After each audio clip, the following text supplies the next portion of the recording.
And then one more slightly more focused question from Terry is, and I'm going to try and pronounce a Chinese word here. We'll see how it goes. How much should a Chinese learner concentrate on Zhengyu as part of their study? Are they used frequently in everyday conversations, and are there any strategies for remembering these? And we were talking a little bit about this in the pre-chat, and how was my pronunciation, by the way? Zhengyu. It's close. Changyu. Changyu. Yeah. Okay, and this is idioms. Idioms, correct. Yeah, so it's a very good question. So they do use idioms a lot in daily conversation, I find. Especially older people. They'll use them a lot more than young people. And there are many different subtypes of idiom in Mandarin. There's the 4-character idioms, which are very common. But then there are others that are various lengths. But it would behoove you to try to learn the most common ones. Pick like the top 50 idioms and try to learn them. And how would you sort of identify the top 50 idioms? There are lists. I mean, you can just go online, Google, type in Google top Chinese 50 Chinese idioms. Okay. And then hopefully find one that has the Chinese relations. Or have a tutor. If you have a Mandarin tutor, have them search on Chinese sites for you. Okay. Which, just a quick tangent, that I think is one of the biggest advantages, an underappreciated advantage of a tutor, is that they can find resources for you. They can search much, much faster in all Chinese websites and things than you can. So I think that's something that would be worth their time and worth paying someone to help you do. But anyway, how to learn them, I think it's like anything else. I mean, learn them in context. Don't just learn them by themselves in isolation. Not only will it be harder to remember them, but it's also harder then to use them later on. And do try to use them as much as you can. Just passively studying them, you might recognize them on paper, but when you hear the same thing, you probably won't recognize it. Okay. So learning these does give you an insight in Chinese that you wouldn't otherwise have. Yeah, they're little, they're almost little poems. They're little cultural nuggets that do encapsulate, I think, a lot of Chinese thinking. A lot of the, you look at English idioms, for example, like, a lot of our idioms, at least in America, for example, are based on baseball.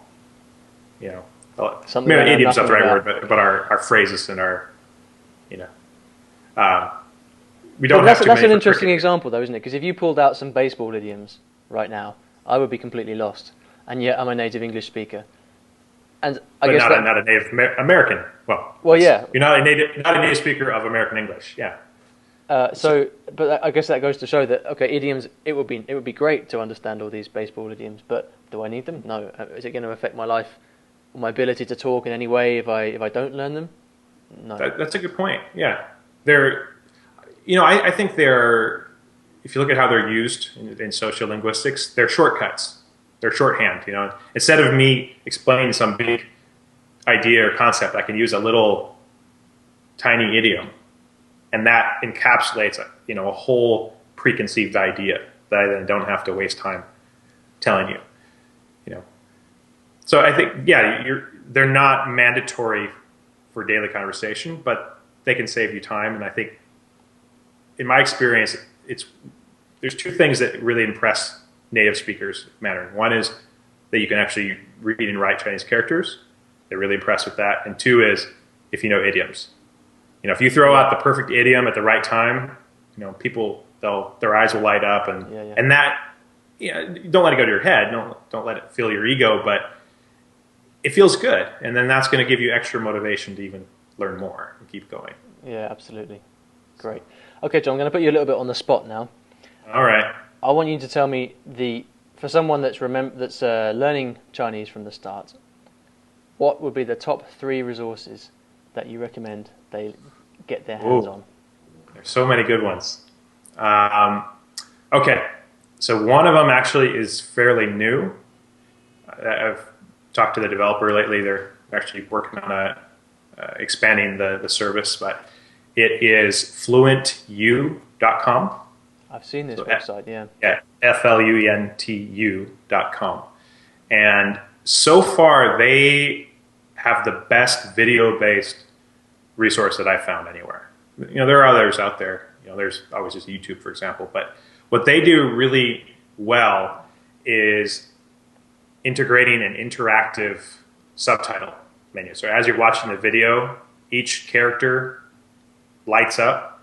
You can click on them, interact with them, save them to your word list. They've got videos on almost every topic you can think of, different levels, from beginner to advanced. So that's a really, really good resource, and I wish I had that when I started. Tell me about it, yeah. That is a really. And the great thing about video is that it's just so engaging, and it makes you want to come back and want to watch it. Yeah, exactly. I wish I had video resources like that for when I've learned languages before. And the problem traditionally with video is, usually you have the Chinese video and then you have English subtitles, which is okay. I mean, it's better than nothing. But then you're just reading English and then maybe picking up a little bit of what you hear. So that's not very helpful, I don't think. Which is the disadvantage of watching movies and dramas a lot of the time, right? Right. And occasionally you can if you're living in the country, you can find the video in Chinese with Chinese subtitles. Okay, better, but they're not interactive. You got to keep pausing the video, look up words you want to review later. Whereas with this tool, they're right there. Just click on them. And yeah, I can't. There's a part I want to share, which I don't think I'm allowed to talk about right now because I've been in talk to the developer. But there's cool things coming soon. Cool things in the pipeline. All right. Well, we'll stick a link to that in the notes underneath. Yeah. Okay. Number two. I mentioned earlier in the video, which is remembering. Well, for Japanese, it's called Remembering the Kanji. There's a series for Mandarin called Remembering the Hanzi. And it's 2 books. The first one covers the first 1,500 characters, and the second book covers the next 1,500. So all said and done, you'll have mastered the meaning and the writing of the most common 3,000 characters. In 5 months? And give or take. I mean, you could do it. See, I actually didn't. I used the Japanese one, which actually only had 20. Let's see, this was before they released about 100 extra characters a few years ago to the standard set. So when I did that, it was, I think, 2,042 characters. So after that, I ended up having to learn another 1,000, give or take, in Mandarin. So I can't promise, how long it's going to take because I didn't actually do it from scratch. So, but yeah, that's my estimate. That's an awesome challenge for people. They want to, if they're feeling like they can, give the Chinese writing a real shot, then. And even if it takes longer, I mean, it might take 2 years. It doesn't really matter. I mean, but the key is choose a method that is not based on rote learning. You've got to have it based on some kind of imaginative memory, creative association, some kind of mnemonic, something else that you can use to tie stuff together and help you remember. And this system works by creating pictorial links, images based on the kanji. So what it does is it breaks all the characters down into chunks. It's not necessarily the actual radicals. Sometimes he chooses little chunks that are repeated in many, many different characters that might be a combination of 1 or 2 radicals, but it makes sense to use that chunk because it's used so many times. And then it gives that chunk a meaning. He gives it a keyword meaning.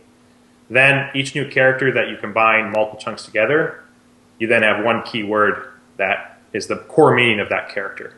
And all you have to do then is create some crazy vivid story in your head that combines the different chunks. And so instead of trying to remember all the thousands of little strokes, you're remembering a story. And you remember the story, you then remember the chunk, and then you can write it all out. And it's magic. I mean, it's just amazing how much easier it is to do it that way. Yeah, I used it a little bit for Japanese, and I can vouch for everything you've just said. Okay, so we've got 2 so far. What's the last one? Okay. Ooh, tough one. There's so many. I'm going to go with Lang 8.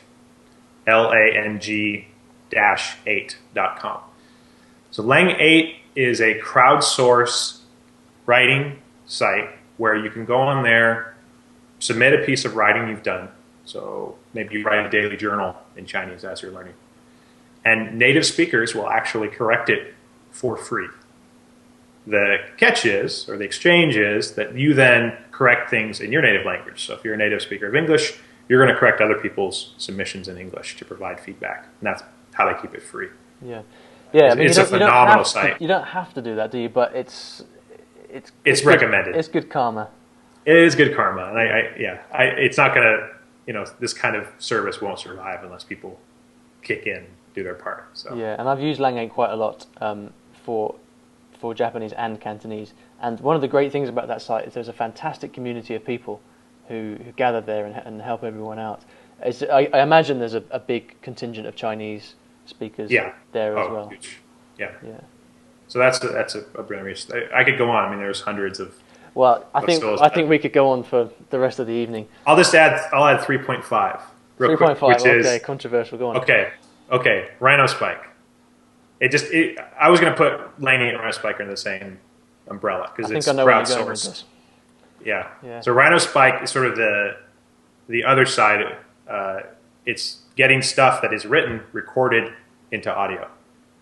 So if you have like a piece of text that you really like, or maybe it's something you've written or your tutor has written, or something that's only in a book, and you want to practice listening to it, you submit that on Rhino Spike, and a native speaker actually records it spoken aloud. And that's also, I think, a very powerful tool. So I cheated, but I think it was worth it. I think it's definitely worth it. Yeah, those two in combination, a magic combination for sure. Yeah.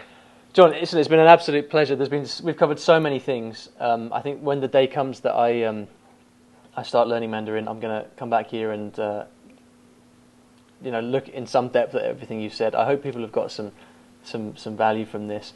Before we go, you've written an amazing guide to learning Mandarin. Tell people what it is and where they should go to check it out. Sure. It's called Master Mandarin, the Beginner's Step-by-Step Guide to Learning Chinese the Fun Way, which is quite a mouthful. Basically, it is a collection of resources. So we just listed 3 of my favorites, 3.5 rather. But I list, literally hundreds and hundreds of resources, online resources, podcasts, all the kind of things that I think the beginner learner needs to get as much input as possible. But I also focus a lot on how to practice output online and using free or at least very affordable tools. As I mentioned earlier, I talk a lot about the psychology of learning, how to wrap your head around this huge undertaking and break it into smaller chunks, how to make good goals, how to stay motivated day in and day out. It's everything that I have learned over the last decade, both learning and teaching languages. And more importantly, it's exactly what I wish I had when I started. Sure. Because even though I studied linguistics in school, even though I'd studied languages a little bit in school, I didn't think I was really prepared for what it really took until I actually got my hands dirty and made a lot of mistakes, a lot of missteps. And this book is an effort to help people avoid some of those pitfalls. Yeah, and one of the most helpful things is having, like you say, having that list of stuff there available to go to, rather than spending all that time, searching for yourself and spending time on stuff that's just no good or doesn't work. I mean, one of the things that I wanted to just add to this, which I really love, was the quality of the guide. It just blew me away. I need to talk to you about how you made something that looks so gorgeous on the page, but it's really incredibly well done. And where should people go if they want to check it out? Yeah, so just go to languagemastery.com. It's my blog, and then at the top of the page you'll see there's a link that says Language Guides, and you can check out. I have both my Master Japanese guide there and also the Master Mandarin guide. And eventually, my plan is to do one for English as well, people learning English.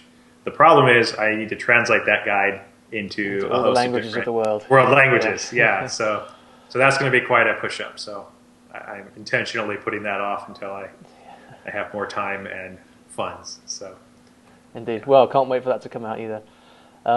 Okay, man. Well, listen, it's been an absolute pleasure. Pleasure's mine. Thanks very much, and until next time. Cheers, man. Cheers. Good to talk to you. Take care.